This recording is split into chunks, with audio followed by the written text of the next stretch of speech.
Nous proposons un témoignage très poignant, témoignage d'Olga qui est ukrainienne, qui vit au Portugal et qui a participé à la fuite ou la mise à l'abri d'une partie de sa famille qui est venue la rejoindre au Portugal. Olga nous raconte les vicissitudes et les difficultés d'un tel transport, d'un tel voyage, la durée énorme, 10 jours pour faire ce trajet, et les difficultés qui ne sont pas finies quand on arrive au Portugal. Principale difficulté, changer la monnaie ukrainienne en euros, qui s'avère quasiment impossible au Portugal. On écoute Olga nous raconter cette odyssée.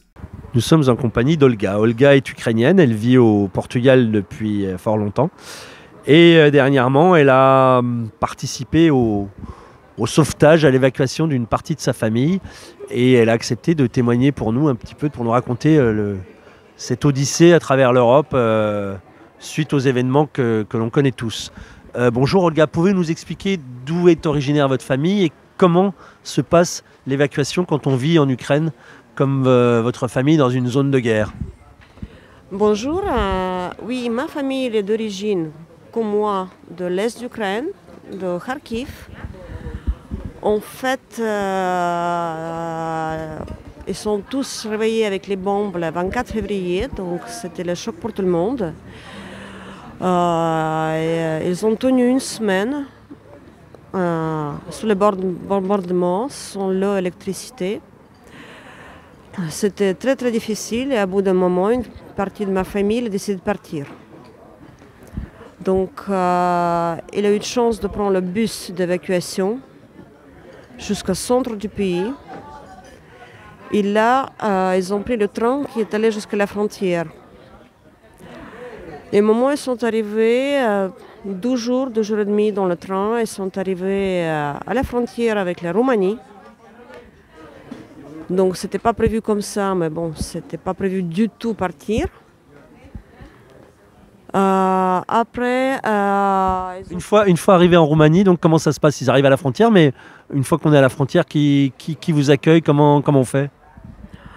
En fait, une fois qu'on a passé la frontière, c'est pris à peu près 6 heures.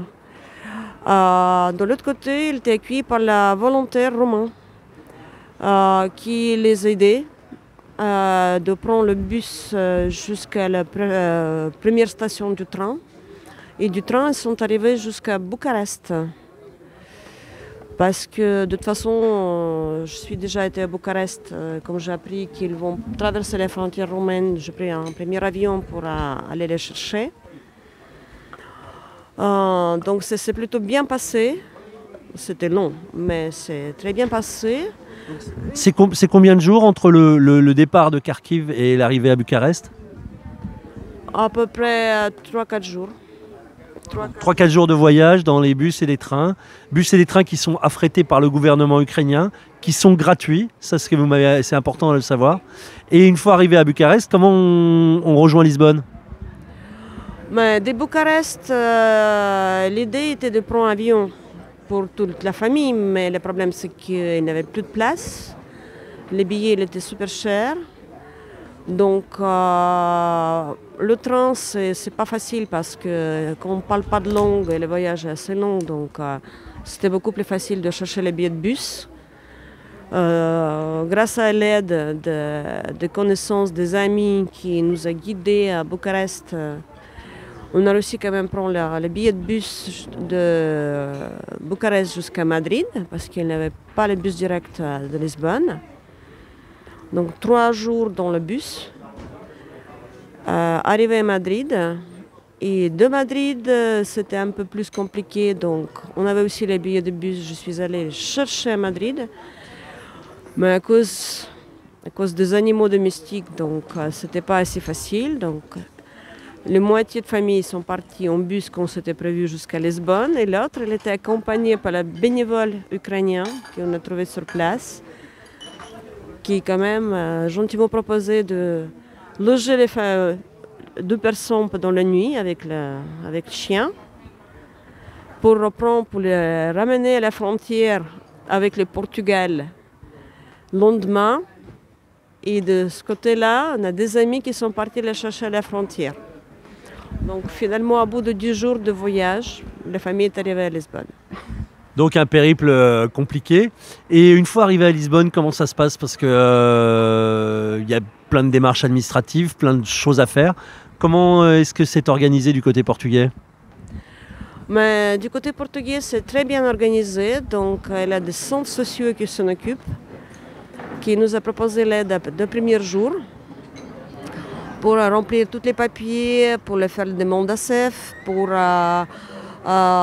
prendre les cours de langue, pour accompagnement au bureau d'emploi. Bon, ça va prendre quand même du temps parce que ça fait déjà 10 jours qu'on a fait la demande, mais toujours pas de réponse, mais c'est tout à fait normal.